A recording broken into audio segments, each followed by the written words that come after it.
This is your Barbados Today evening news update for Wednesday, March the 14th. Thanks for joining us. I'm Emmanuel Joseph. The Barbados Hotel and Tourism Association is going after compensation for hoteliers along the south coast who are grappling with thousands of dollars in losses from ongoing sewage crisis. The association's first quarterly meeting heard from the Chief Executive Officer, Rudy Grant, who revealed that at least 2 businesses have lost $220,000 in cancellations over a 3-month period.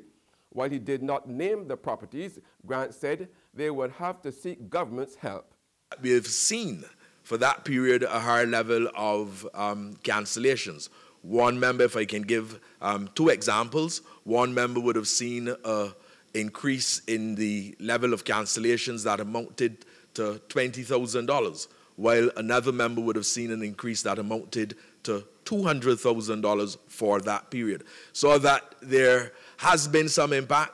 I give you the assurance that we will be continuing our discussions with the Barbados Water Authority and the other entities to facilitate compensation for our members with respect to the loss of revenue that those members would have experienced as a result of the South Coast Sewage plant issues. The General Manager of the Barbados Water Authority, Keith Roy Halliday, who updated the BHTA gathering on the ongoing efforts to fix the sewage crisis at the South Coast, expressed regret at the negative fallout. He, however, served notice that the cash-strapped BWA was in no position to compensate the affected businesses. We have limited constraints, of course. Our resources are only so limited, unfortunately, and while we have tapped into a number of other resources, and we're working almost 24 hours a day since last October, November, it still is a challenge for us to contain in a particular way.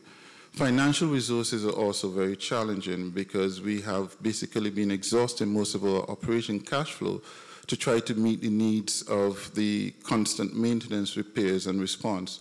We have tried in every possible way to respond as best as we can and in as timely way as we can.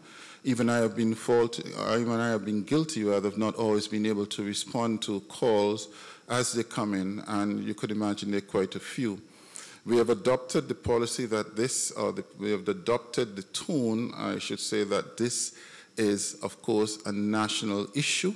Meanwhile, the findings from the dye test samples taken from areas likely to be impacted by any effluent going to the new injection wells on the sewage-infested South Coast are expected to be in the hands of the Barbados Water Authority this week.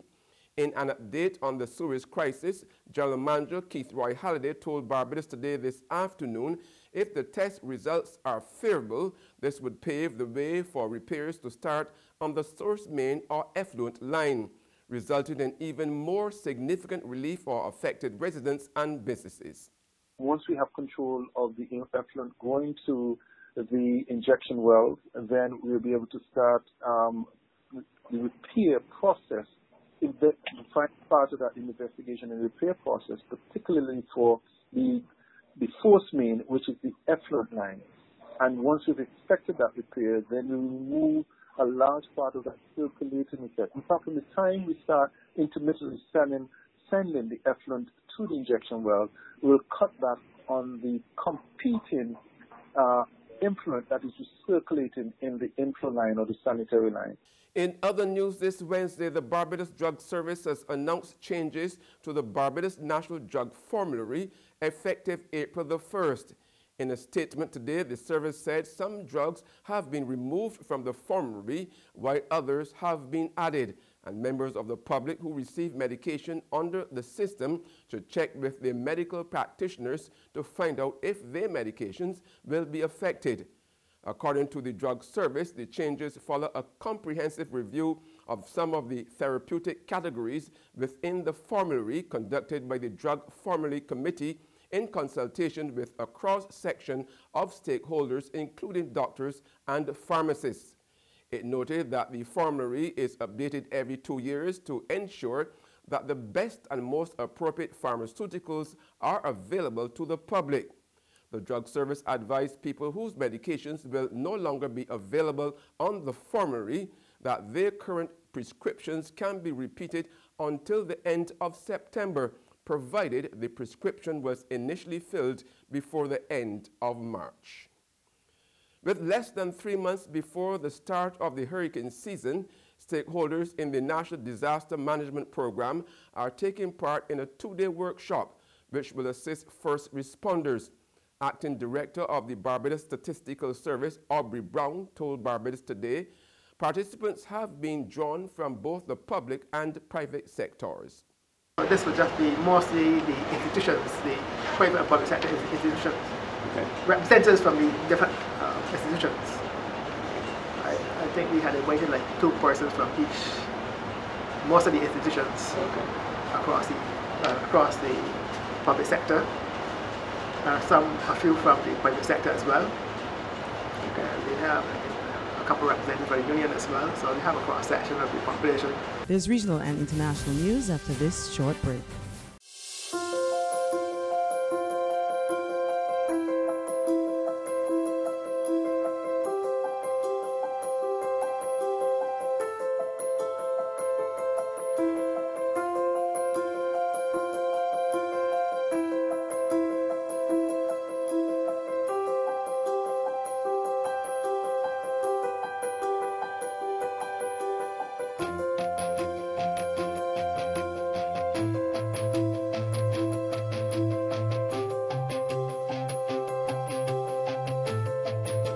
Barbados Today, news you can trust. Welcome back with news from the region now. Antigua's Prime Minister Gaston Brown is hoping to follow the trend set by his Grenadian counterpart, Dr. Keith Mitchell. Mitchell won all 15 seats in Parliament in yesterday's election, and Brown says he is going after a clean sweep too. The Antigua and Barbuda Labour Party won 14 seats in the 2014 general election, while the United Progressive Party won the other 3. General elections will be held on March the 21st. In congratulating Prime Minister Dr. Keith Mitchell, Brown said he anticipated the poll in St. John's will be just as exciting. Further afield in the United States, to be exact, in an unprecedented show of unity and political solidarity, waves of students marched out of classrooms today to demand stricter gun control and an end to school massacres. From Maine to California, the national school walkout took place at 10 a.m. The protest was sparked by last month's school massacre in Florida and fueled by years of anger about what many say are inadequate gun laws. How many kids are killed today? How many kids are killed today? I walk for the 17 that lost their life. I walk for the families that lost their loved ones in the shooting.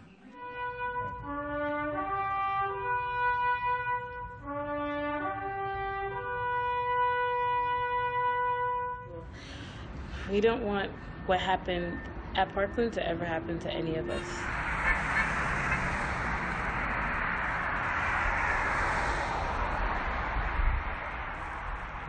I'm walking out to let Congress know that I will be voting in 2020 and that I have a say in this issue.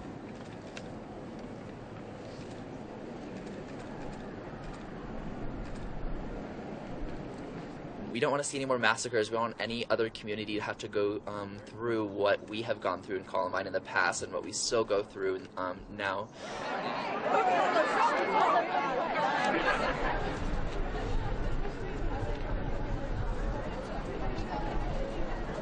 I just hope this movement comes out and that we represent those students that have lost their lives not only in Parkland but at Sandy Hook and Columbine as well. I just pray that we bond together.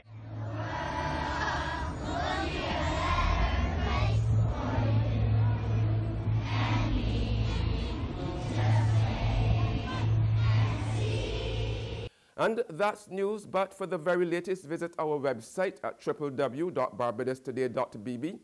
You can also subscribe to our e-paper email updates or like us on Facebook.